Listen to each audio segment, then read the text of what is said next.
Nagar, the largest district of Telangana, is where the Krishna river with its tributaries Bhima and Tungabhadra enters Andhra Pradesh. Yet, drought has become a permanent feature of Nagar. And today the region is not able to sustain even its animal wealth, more than 2/3 of which it has already lost to the slaughterhouses.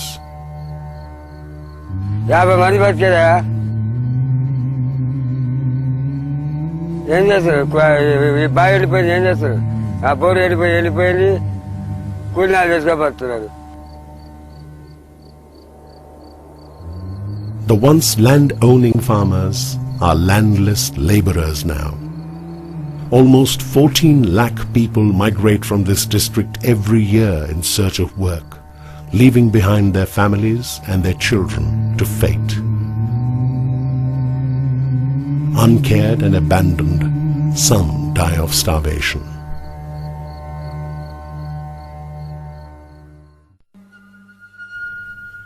For centuries, tanks and ponds were the lifeline of Telangana. More than 1.5 lakh such water bodies once dotted this landscape, sometimes linked in a chain with provision for overflows from one to another. But this centuries-old heritage of water harvesting has almost gone. A willful and deliberate neglect of these resources has reduced the area under tank cultivation to less than 1/4 now. Deprived of surface water, the Telangana farmer had no option but to explore groundwater. But this overdependence on this subsoil resource has led to a situation where even at 700 feet, one is not sure of finding water, and certainly not before several attempts.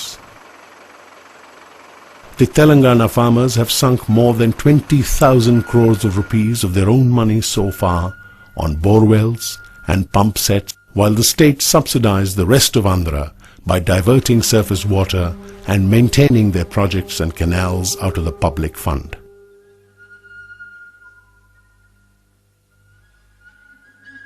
Mushampalli, a village in Nalgonda district, has more borewells than it has people. Almost 6,000 borewells were drilled in this one village, but only a few hundred work now, and even these when there are no power outages.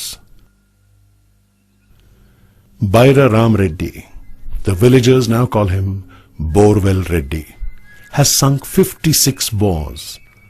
Of these, 49 have failed. ఆ బోర్లు వేయటం ఒక రకంగా బాధ అనిపిస్తూనే ఉంది. వేయటం దండగా అని అనిపిస్తుంది. అయినా లోపల ఎక్కడో కొంత ఆశ, యాన్నో ఒక ఎన్నన్నా ఇంకో కాస్తిని పడతాయో అన్నట్టుగా. The obsession with borewells is an optimism driven by despair. But it is also pushing many helpless farmers into a debt trap and a death trap. For every farmer who has lost his life, there are countless others who are in distress.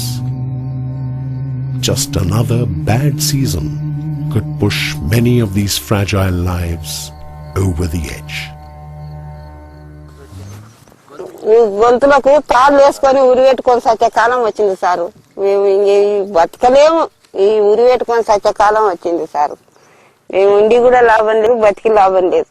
నన్ను ముసళ్ళని వారేసిండ్రు, కొచ్చిలాకి వారేసిండ్రు, పోయిండ్రు. పొట్ట చేతిలో పట్టుకున్నారు, పోయిండ్రు.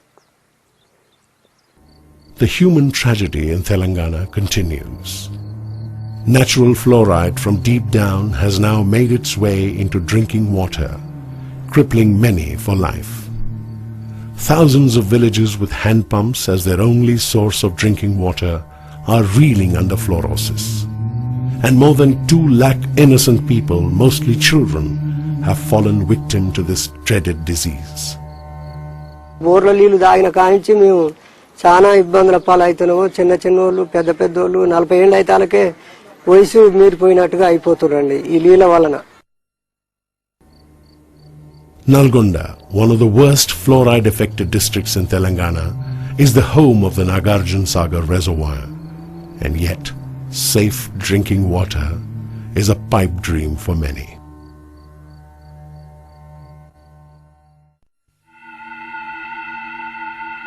For the people of Telangana, however, The saga of denial and disadvantage doesn't end with river waters. It penetrates every aspect of their life. But the loss of educational and employment avenues were not just a loss of individual opportunities for the people, but of a collective dream of rebuilding their lives and their land. From the State Secretariat to the High Court, everywhere Telanganites have faced continuous rejection even from their share of opportunity. The Andhra Pradesh Secretariat accommodates just 8% of its workforce from this region, while the High Court, the very abode of justice, has not more than 20% people from here in its ranks. And sadly, not a single Telangana person in the last so many decades was ever allowed to grace the seat of the Advocate General, although they have been distinguishing themselves elsewhere. The recent appointments of mere 7 persons of Telangana origin among the 86 magisterial positions only goes to show that even today, the injustice continues. Suppressed for centuries, the people of Telangana were always a disadvantaged lot. Denial of education, social and cultural expression, and political access, all these had pushed them to the margins. To undo some of the injustices done to them in his administration, the Nizam of Hyderabad had introduced the Mulki, or the domicile rule in Telangana. It was the same fear of denial in the combined state that the continuation of the Mulki rule was made one of the preconditions to the merger in 1956. But this did not stop the influx of people from Andhra.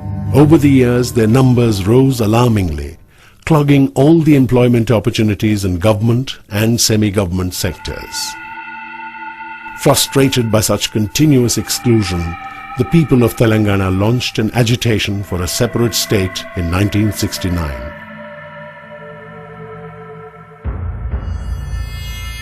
More than 400 youth died in this movement.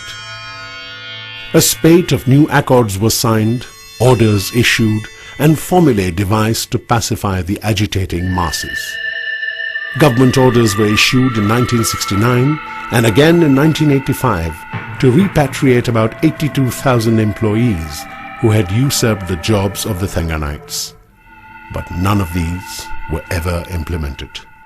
On the contrary, the violation of the Mulki norms continued by devious ways.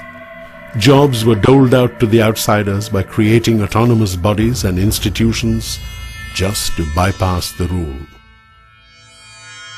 After a prolonged and seemingly endless legal battle, in 1973 the Supreme Court of India upheld the validity and continuation of Mulki rules in Telangana.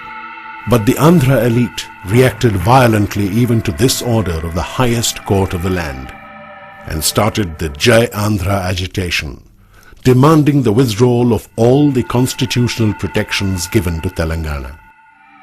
Almost as if they wouldn't want to continue in this setup if they were not allowed a free rein over the opportunities and resources of this region.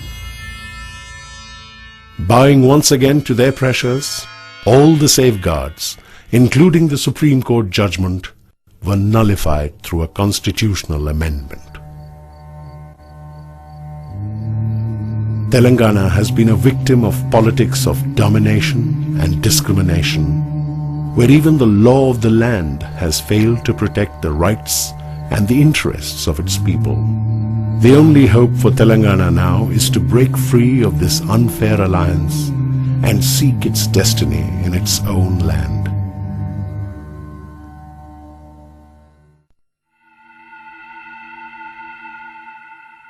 It has indeed been a long and difficult journey for the Telangana movement, but it never ceased, because the denial of political, economic and social opportunities and the assault on Telangana's language, culture and identity never stopped.